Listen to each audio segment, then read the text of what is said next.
for ourselves what this place Dr. holds. Swansea is right. This place seems perfect to conduct my research.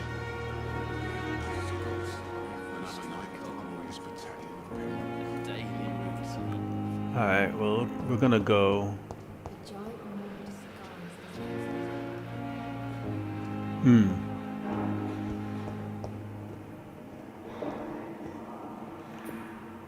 Good evening, sir. I'm Dr. Reid. I believe we're going to be colleagues. Reid? Yes, I've been informed about your arrival. I'm Waverly Ackroyd.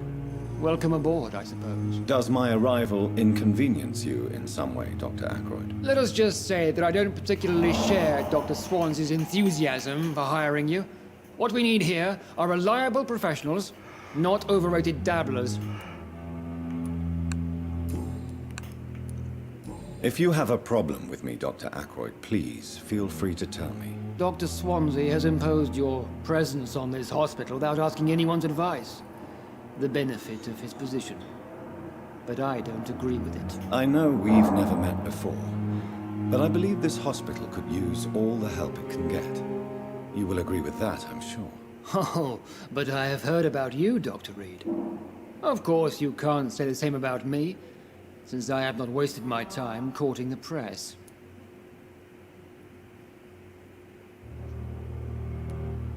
There is no need for such animosity between us. Don't you think the epidemic is already enough to deal with? That is one point we could agree on. And that is precisely why I want to be sure that you will be of help to this hospital, instead of a burden.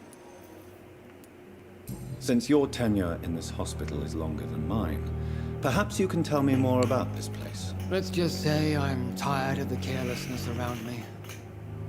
I have always respected the skills of Dr. Swansea, but over time his enthusiasm has become displaced. Carelessness? Exactly what are you talking about? We're here to save lives. The people who trust us are not volunteering for experimentation. They're here to be healed. I don't intend to run any radical experiments, Doctor. Even if I, as any good practitioner should, express an interest in pushing the boundaries of medical research. Modern medical methods were created through audacity and ego. But there are rules in our line of work, and they're here to protect our patients. Okay.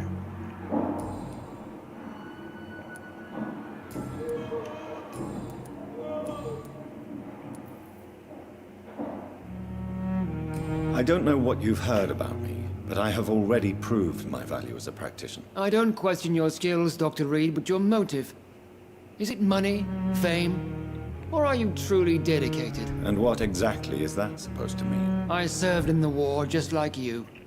But unlike you, I did not use the wounded to play the modern sorcerer. Be careful what you insinuate, Dr. Ackroyd. I only want you to admit you used those men to improve your theories.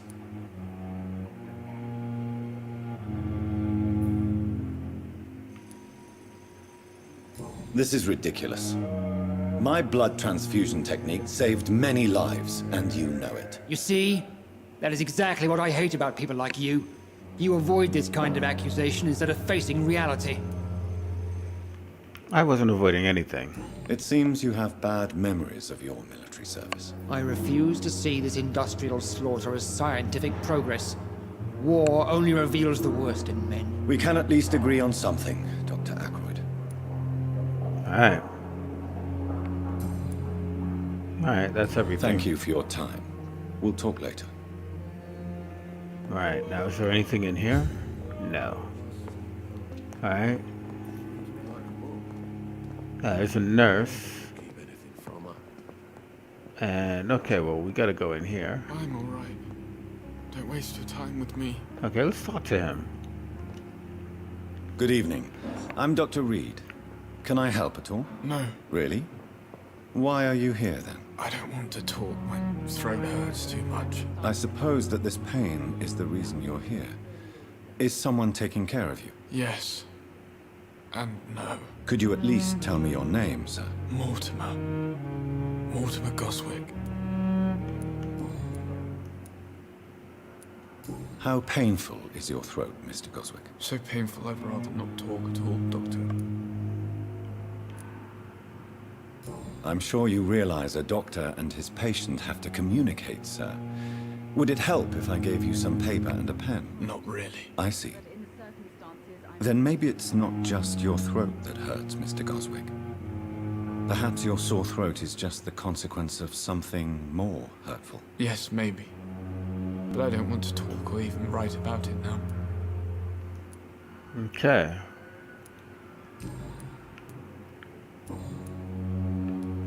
Tell me about yourself, Mr. Goswick. I don't want to talk, Doctor. I have to go now, sir. But don't hesitate to contact me if you need any help. Don't waste Good your evening, time madam. with me. Can I help you? It's my son who needs you, sir. I'm Dr. Jonathan Reid. How can I help your son? I'm Beatrice Goswick, mother of Mortimer Goswick. Could you check on him, please, Dr. Reid? I've heard much of your talents as a physician. What can you tell me about yourself, Mrs. Goswick? Not much to say. Just take care of my Mortimer and I'll cover all the expenses. That's all that matters. Are you really that rich? Most of the patients here are of a more humble origin, if I may say so. Yes, thanks to my husband. May he rest in peace. I can cover any needed medical expenses. May I ask if you have an occupation, Mrs. Goswick? I'm a teacher by profession. I teach young women who are more ambitious about their futures than their families. What do you think of your reception here? Any complaints? I have had the uttermost reservations about this hospital since we arrived. But we had no other choice, considering the state of emergency. Is there something in particular that's bothering you? Some of the staff were not especially welcoming. I suspect they're not accustomed to dealing with patients of such social standing. Tell me more about your arrival at the Pembroke Hospital. What gave you such a bad first impression? The ambulance driver was quite rude, for a start.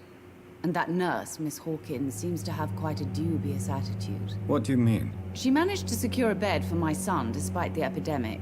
It was a relief, but it wasn't cheap. She charged you for a bed? Yes, and I paid without question, considering the urgency of the situation.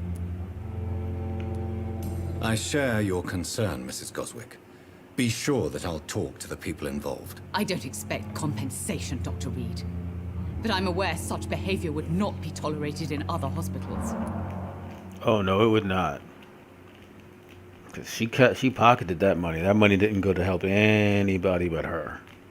All right, let's see. All right, I got nothing else. Goodbye, Mrs. Goswick. Now let's see. Is there anything in here that I can take? No. No, this place is. I already talked to you.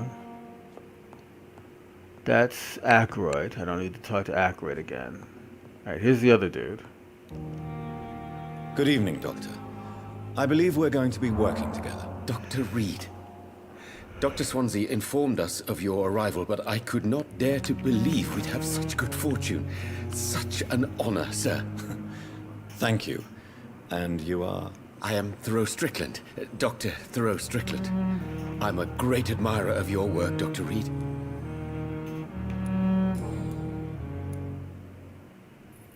What do you think of Dr. Aykroyd's aversion to modern medical methods? It's a shame he's so narrow-minded. Dr. Swansea taught me that science is about exploring uncharted territory. I'm convinced that's true. With the influenza and all that's going on, you should put your differences aside, don't you think? Why is it so difficult to work together? I believe that if Dr. Aykroyd had been the one to discover the transfusion process, he would be the first to recommend its use. So you believe it's just a question of jealousy and pride? Dr. Aykroyd is as proud as he is blinded by his obsolete concept of medical science. Please, could you tell me something about yourself? I'm a great admirer of your work concerning blood transfusion, Dr. Reid. I run my own experiments. I'm convinced it's the future. What made you choose to be a doctor? I'm not ashamed to admit you and your work have inspired me. I am honored to have the opportunity to work by your side. Okay. It's always a pleasure to share scientific and medical knowledge with someone eager to learn. I'll be glad to help you if I can. This epidemic may be the century's most terrible disaster, but I'm convinced that we, as doctors, are the only ones able to defeat it. I based my technique on my mentor's research. He helped me perfect my method. What is yours? I'd rather not talk about it. For now, it's just theories and first approach. My process is purely experimental and unsuccessful. As long as you're cautious and methodical, you may remain empty-handed, but you won't fail. You're not the first one to warn me, but I am convinced knowledge is the main weapon against the ravages of this epidemic. What can you tell me about the Pembroke? Well, it has always been an honor to work with Dr. Swansea. But with your arrival, I can't think of a better opportunity to learn about blood transfusion. You seem quite optimistic. It's a rare and precious attitude in these difficult times. I'm convinced that this epidemic is a test of endurance and dedication for us men of science. Questions remain about our capacity to resolve the situation. True. Last summer, during the first wave of the epidemic, I used to joke with Milton about the extra work. We're not smiling now. Do you need help with anything in particular? Well, yes, maybe. I'm waiting for a batch of products I ordered for my personal research, yet my supplier seems to have vanished. Do you want me to play the errand boy for you? Oh no, Dr. Reid.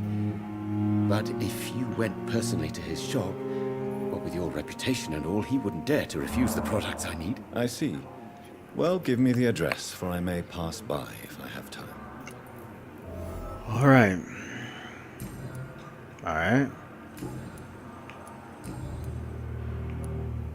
Tell me more about your willingness to experiment with new medical techniques. Harvey Fiddick is a patient suffering from a severe injury that could cripple him if not treated correctly. I'm convinced your blood transfusion technique could help him. What is it you really want?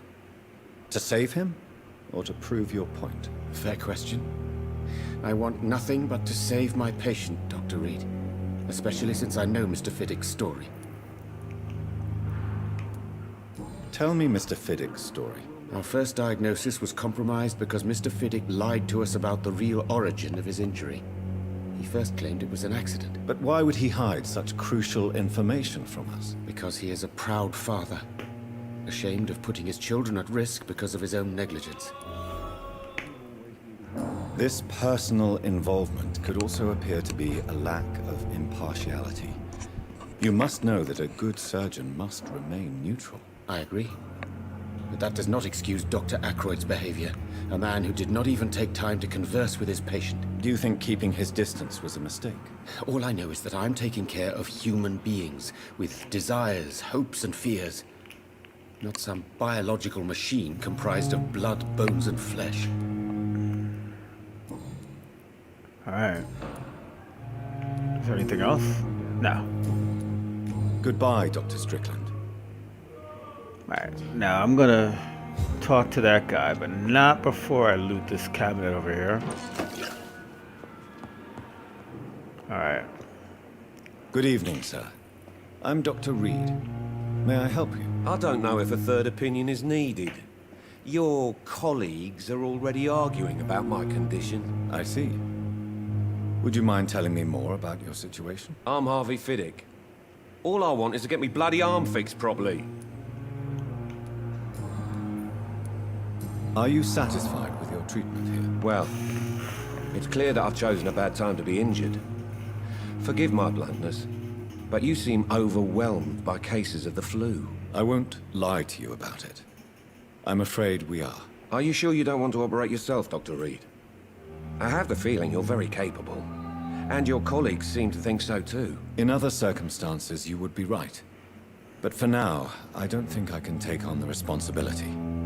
My apologies. Tell me about yourself, Mr. Fiddick. I'm just a regular guy waiting to get his arm fixed, so I can return to work and to my family. I was more curious about what you were doing before being hospitalized. I'm a carpenter, and a good one too. But that means I need both arms to feed my family, Dr. Reid. Tell me about the doctors who are arguing about your case. Strickland and Aykroyd. They both want the best for me, but there's a lot of pride there. Doctors are no different from carpenters, it seems. What do you mean? I often had professional arguments with rivals on a building site. Difference is, I disagreed about wooden nails, not flesh and bones. Okay. That's life in London. Personal questions. Tell me about your injury, Harvey. Why do you feel so guilty about it? My wife died because of me. And now I may lose everything because I've been careless enough to hurt myself. What an arsehole. How could your job be responsible for your wife's death? I was working a double. She went out to bring me a hot meal and got caught in a German bomb raid. You can't hold yourself responsible for your injury, Mr. Fiddick. Unless you tried to hurt yourself. Of course I didn't hurt myself. But I can't work until my arm is fixed. My children need to eat, Doctor. Tell me more about the death of your wife, Harvey. 1915. I was in the army. Building workshops for the Royal Flying Corps. Helen was happy I wasn't sent to the front. What happened? The Germans sent Zeppelins to bomb the construction site, but they missed their target. My wife was bringing my dinner when the bombs fell. I'm sorry for your loss. So many died during the bombings. I served in France and witnessed the carnage there. I would like to say that she didn't suffer. Truth is, I have no idea. I just know that I'm all that me kids have. Poor little bleeders. How are your children after losing their mother? They were smaller then. The only good thing about this is my Helen didn't bring them with her that night. Alright, I think that's it for him. Goodbye for now, Mr. Fiddick. I'll see you later. My sweet girl Alright, now. reads me like a book. So that's that. Now what else do I have? Alright, so that's the way out. I'm not going to be going out. I'll take a poke at that. Peek, not poke. Alright, I'm not going out just yet. I am going to... I know that Pembroke will prevail and survive this epidemic. Alright, and what do we got here? I can't not do anything here. Now, which nurse are you? Oh yeah, you're the new one. Good evening, nurse. Good evening, Doctor. I don't think we've been introduced yet. My name is Pippa Hawkins. And I'm Dr. Jonathan Reid. Dr. Swansea has recently offered me a position in this hospital. Well, it's a euphemism that your help will be appreciated, Doctor. That's not quite what a euphemism means, but whatever. How would you describe the situation at the Pembroke Hospital? It's serious. The flu is wreaking havoc amongst the staff and patients. We are running out of everything. Nurse Hawkins, the Spanish flu won't last forever. Even the Black Plague didn't kill everyone. I wish I could believe you. But what if this epidemic was worse? What if in the end, nobody was spared? You must get a hold of yourself, nurse. Sorry, I'm exhausted. No one has any idea when this epidemic will be over. Alright. How long have you been a nurse? Well, long enough to see that the epidemic is winning. And no matter how qualified you are, don't tell me you'll change that.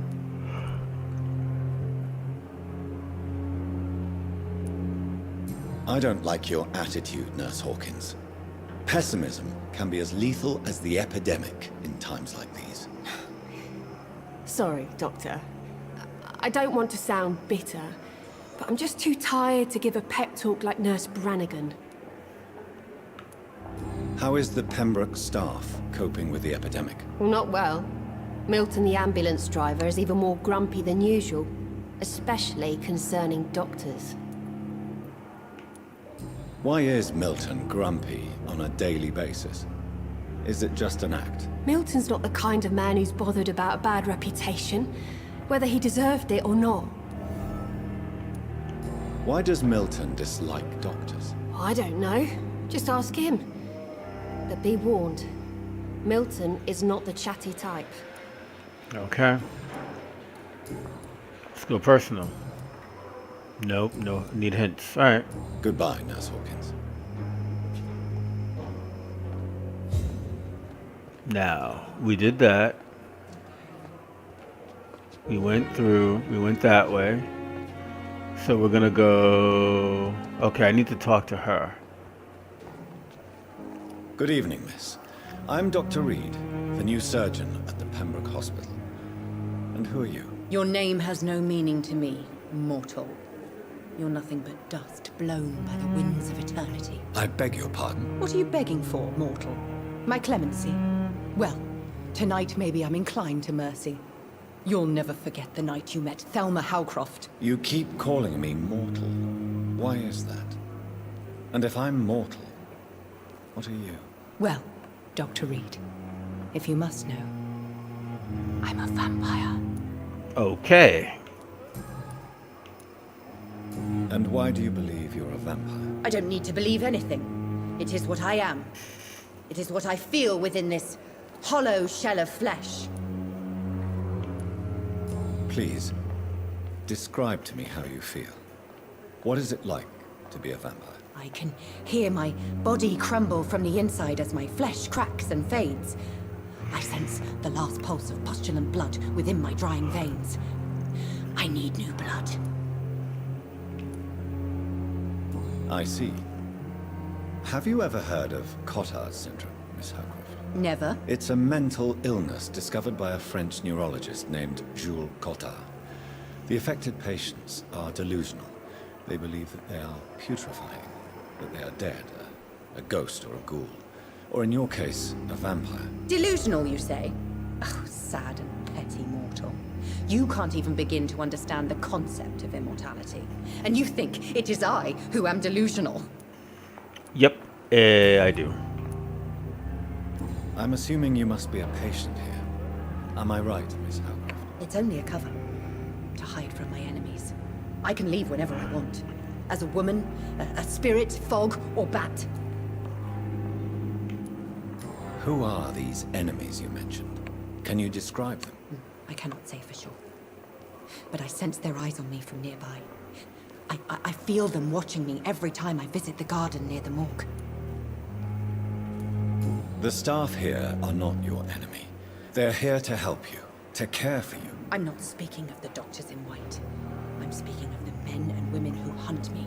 For I am a vampire. I see. Don't worry. These people will not find you here. I'll personally make sure they leave you alone. Thank you, mortal. But do not interfere with them, for you are no match for those that hunt me. Okay. Personal. Who are you really, Miss Howcroft? I mean, apart from being a vampire. Is that not enough for you, puny mortal? What do you require? Proof of my powers? I'm curious to know who you were before becoming a vampire. No, it's such a long time ago, I don't remember. Centuries of unholy life can have strange effects on one's minds, you see? Okay, well, good to know. You're good. Alright. I'll leave you, Mistress of the Dark, to your nocturnal activities. Okay, well, what is in here? Alright, well, we've got a locker. It's locked, all right. A long letter. Okay.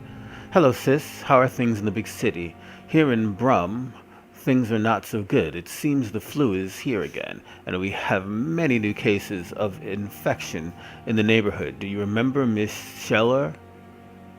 The old drinking hag from the third floor? She passed away 2 days ago, and her flat is already occupied again. Geez, you would have to pay me a huge amount of money to go sleep in a bed in which a woman died of the flu just a few hours ago.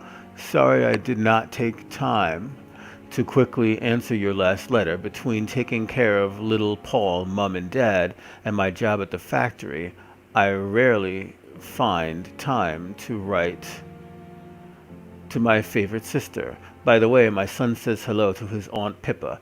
You should see the little bugger, already driving me mad. And Mum says you bring back some of those marvelous cakes the next time you come back home.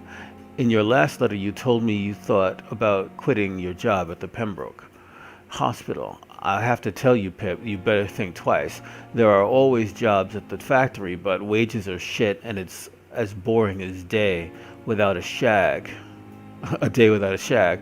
Oh, I have a new fiance. No, I'm no slut, you moral bitch. So, if you really want to quit and do something more useful than counting the dead every morning, maybe you better stay in London and join that band you told me about, the Guard of Priven. Something like that? Never heard of them. But if they are, like you said, some sort of civil militia trying to make a difference, then maybe it's a good choice for you. Just be sure to let others go in front. That's how my poor Billy got killed in France, by leading too many patrols. Bloody war. Anyway, come back as soon as you can and give me all the good news before that. Okay, your affectionate sister Lily. Alright.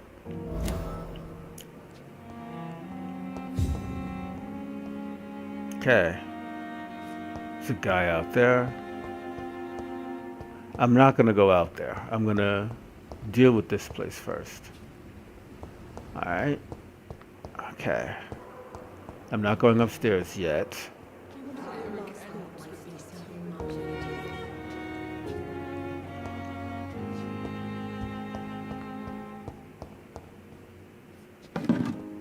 Okay, and what's here? Okay, that's the way out.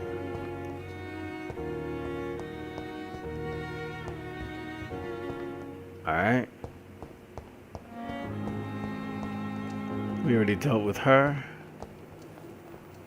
Alright, we're going in here. We dealt with her. Okay. About the use of garlic in wooden stakes.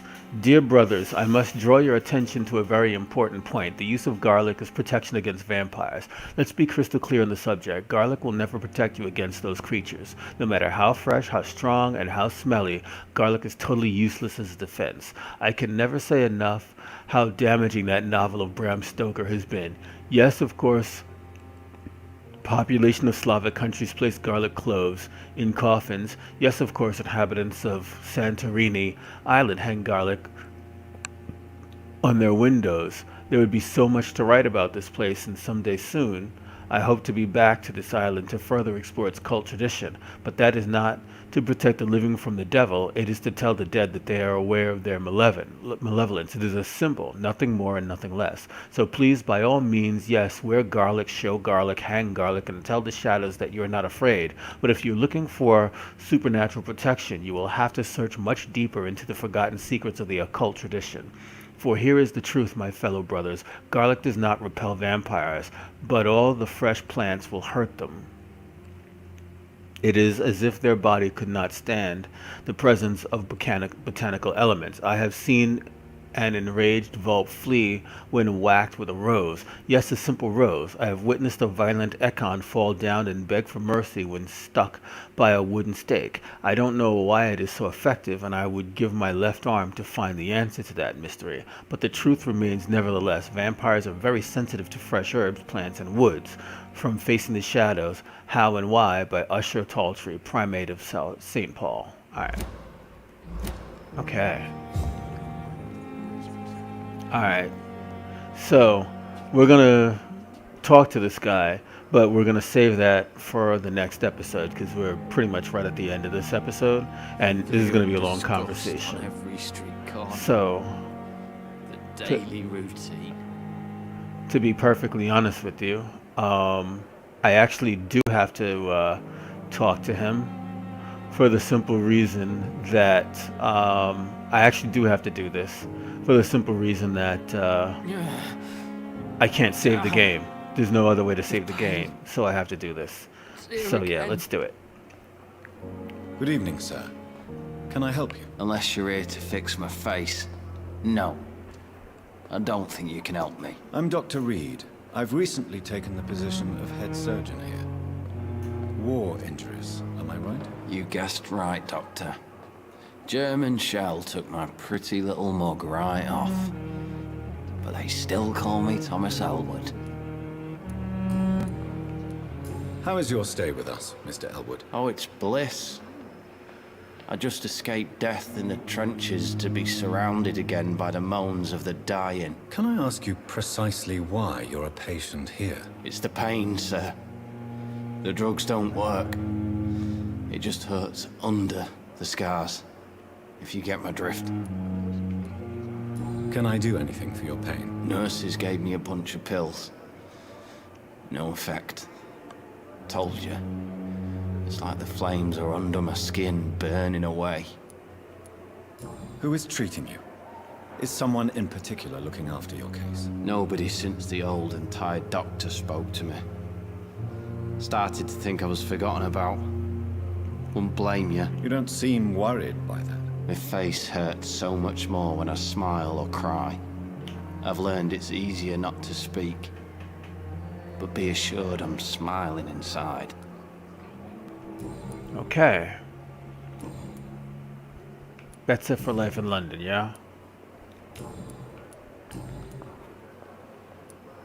Where were you stationed, sir? Did you serve for long? I really don't want to talk about all this shit. No offense. I was pushing too much. I served in France myself. I just wanted to know what happened to you. You were an officer, weren't you? Then I doubt we fought the same war, sir. No offense. How close are you to Miss Hallcroft? Are you aware that she thinks she is a vampire? To wait for her next nibble is the best reason to stay here. Every time she approaches my bed, she treats me like something tasty. A normal person. Aren't you afraid? She may hurt you if the game goes too far. She's quite harmless, I can assure you. Her head's broken inside is all. While I'm busted on the outside. But she's still beautiful. Living proof that there's hope for me. So do you let her bite you? You know that's not sanitary. And why not? She's only supping a few drops of me blood. And the pain, it's real for once. She could decide to bite less willing patients. Then it's another good reason for me to stay here, Doctor. You do realize she's mentally disturbed. It's called the Cotard syndrome. She truly believes she's a vampire. In her madness, she never refers to my scars. And frankly, if I could, I'd join her world. It seems much more fun than the real one. Yeah, I know what you mean, buddy. That's it. Goodbye for now, Mr. Elwood. Fear and disgust on every street corner. Alright, now we got this guy to deal with. Good evening, Mr. Hampton. How do you feel? Dr. Reid, is it? Oh, Sora, I must apologize for my behavior. What do you mean? I was not myself in the factory. Fear and exhaustion made me say awful things to you, I'm afraid. You remained perfectly nice and polite. A little delirious, perhaps. But who wouldn't be after enduring an abduction? Thank you, Doctor. That's a relief. Now all I need to do is rest and return to my flock. Do you know Tom Watts, the bartender from the Turtle? I met him before I found you in the canning factory. Tom? Yes, of course. Always the helping hand, good old Tom. Without men like him, corruption and despair would have wiped out the East End long ago. People are still in despair. How could it be otherwise? The authorities have left us all to rot in this contagious nightmare. No drugs, no advice, nothing. It's a damn shame. Who should I avoid in this part of town, then? Any particularly evil figures? Not really. Most men and women are just doing their best. And it's not my habit to speak ill of people I know, Doctor. Okay. How did you end up in William Bishop's den? I had received alarming news about his recent behavior. I went to his place and he refused to let me go. Why did he abduct you? William was an alcoholic. His addiction suddenly changed to blood. I don't know why. Just like a patient I met here. This Miss Hawcroft. You dared to enter this awful place alone. You're a hero, Mr. Hampton. Or a fool. I'm just a man trying to help his friends, Dr. Reid. William Bishop was a conflicted soul, searching for light. Okay. What is the general situation in the East End docks? The situation has always been tough, with a lot of tensions between the gangs and the dockers' trade union. The Wet Boot Boys are very nervous since they lost their leader.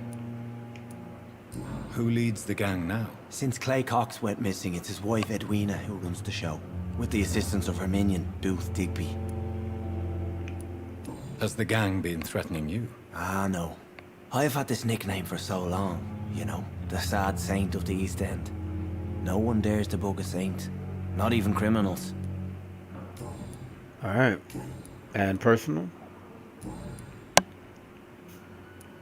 How do you feel, Mr. Hampton? Medically speaking, I mean. I feel exhausted. Beyond exhaustion, actually. William drank so much of my blood in his madness. I feel empty. You're in good hands here. Dr. Swansea is well versed in blood transfusion, and I'm sure he'll take the best care of you. Thank you, sir. I believe all I need is rest. And then I could go back to the people who need me. What do you do for a living, Mr. Hampton? I can't help but notice the cross around your neck. I manage a night asylum for the poor and homeless of the docks. And I try to guide the lost and hesitant on the right path to our Lord. Are you a priest, Mr. Hampton? A deacon, maybe? Not at all, Doctor. I'm just a man of faith willing to preach the good word. Why didn't you use your cross against William Bishop? To repel him somehow? That's a very strange question, Doctor. A cross is no magical token, if that's what you were trying to say. Not mine, anyway. Okay.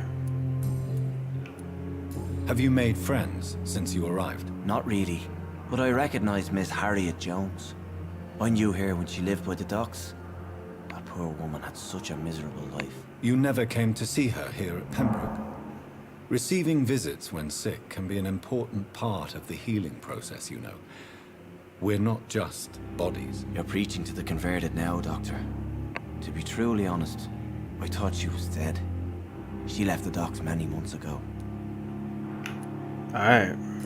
I think that's it. Goodbye, Mr. Hampton. We'll talk again later. Alright, now I'm gonna take a quick poke around. Alright, nope. Alright, now. Now I can go upstairs. So I'm gonna start going this way. And we're gonna look around. Alright, now we need to go up that hallway is where our office is. But before we do that, that's Dr. Swansea. And I don't need to go see Swansea yet, I don't think. Alright, that's open, that's open. Okay. So we're just gonna walk up the hallway.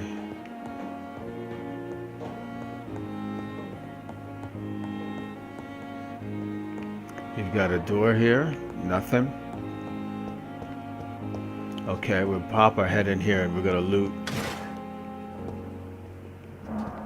what we can from in here. Okay. Okay, T. Elwood's medical file. Status, convalescence. Date of admission, September 16th. Date of release to be determined. Notes, the patient's face has been heavily burnt and disfigured by a bomb during the war.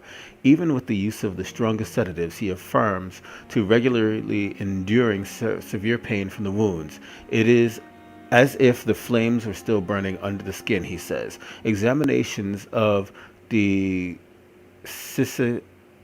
citricized tissues show no trace of inflammation, infection, or swelling. Scars are clean. Could be a case of persisting nerve damage. The patient never ceases to blame himself for his disfiguration. Could it be a case of guilt of the survivor? Phantom pain manifesting as punishment for not dying with his comrades. Alright. Alright. And we've got a used hacksaw. Alright. And that is this is our room, yes? That's Dr. Tippett's. This is our room. This must be the place. It's definitely away from prying eyes. Relegated to the shadows. A kingdom of my own. At least I won't be sleeping in a coffin. Yep, that's a thing. Okay. I asked the nurse to secure an office for you on the second floor. Please forgive the austere decoration, but Pembroke Hospital is not exactly the Ritz. Sorry to let you discover your office alone, but I need to sleep a little before going back to work. I'm just a mere mortal after all. I gave orders to let you rest and for the staff to never enter your room. You'll be able to sleep all day without being disturbed and work at night without raising any suspicion. I'm afraid the place is quite messy, but you'll be able to conduct your experiments here at your own pace. You'll also notice there's an open window with scaffolding that will allow you to enter or exit the hospital without being noticed. I imagine how awfully new and disturbing this all must be for you. Believe me, I have studied long enough. I studied enough of your species to understand what you must now be facing and feeling. Be assured I'll do whatever I can to help you in the ordeal. You know that you're not completely alone facing it. I'm glad I met you. These dark times we're all presently facing. I hope our future collaborations will yield great results. Welcome to Pembroke, my esteemed colleague. We shall talk soon. Yours sincerely, Edgar Griffith Swansea. All right. Now, we have a few things, like article on Econs. It is a rare opportunity and almost a privilege to approach a vampire to observe their most intriguing physical and psychological traits with scientific and rational eye. Here are some of the most fascinating abilities I've personally observed over the last 10 years while interviewing a few vampires, or Econ as they prefer to call themselves. Supernatural speed. A vampire can act and move like a mortal in all his actions, but the trained eye will spot that they have the keenest sense and can react quicker than any mortal. On a few occasions, alarm, surprise, necessity to flee, I've seen a vampire move so quickly it's almost as if he had vanished just to appear somewhere else. The human eye cannot follow their movements when they act so quickly, but it is not a teleport or dematerialization. It is only a supernatural speed. For me, it is a cat-like ability which allows them to run, dodge, or jump longer and faster than us. I also notice that such speed seems to exhaust them, and they are bound to physical limitations. Mesmerism. One of the most powerful abilities a vampire can employ is the capacity to force a mortal to obey them. I call this trait mesmerism, but it has nothing to do with the mortal ability to alter a subject's mental state. A vampire can bend a mortal to their will, and they can even break a mind. A vampire I interviewed even told me the more a subject tries to resist, the more permanent the damage will be, as if the vampire could literally fracture their target's psyche. The same vampire explained to me that this ability requires time to master, and that the result could vary widely from one subject to another. Implant a false memory, erase a painful one. The possibilities are endless and frightening. Blood awareness. This may be the most catastrophic ability of all concerning vampires, since it is the cause of so many tragedies for them and us. Vampires crave for blood. They must use their will to restrain themselves from frenziedly drinking every drop of blood they can see. They need blood to function and express their full supernatural traits. A famished vampire can be very weak, and even if he cannot die of hunger or thirst, this need for blood may explain why a vampire is so aroused by it. A vampire confessed to me that blood could sometimes blind him, since its smell and attractiveness can be so strong. When he focuses, a vampire can almost see blood all around them, inside warm bodies, through walls, on a supposedly clean weapon, etc. The same vampire even told me that he can see if a mortal has clean blood or is ill, and that in some cases he can even sense diseases, infected clothes, or even items in a room. If this is true, it could have so many medical applications it almost beggars belief. Alright. I don't know why I went that way. Okay. Okay, Dragonbane. I'm probably... Okay.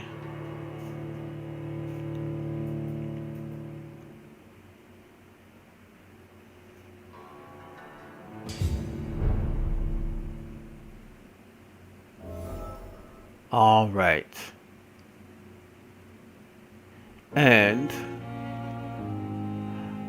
I believe this is where I'm going to leave off this particular episode. I think the game is saved. We will find out when we come back. I will thank you now for watching, and I will see you in the next episode, where we are probably going to sleep, level up slightly, and then continue on with our story. Thanks for watching. Peace.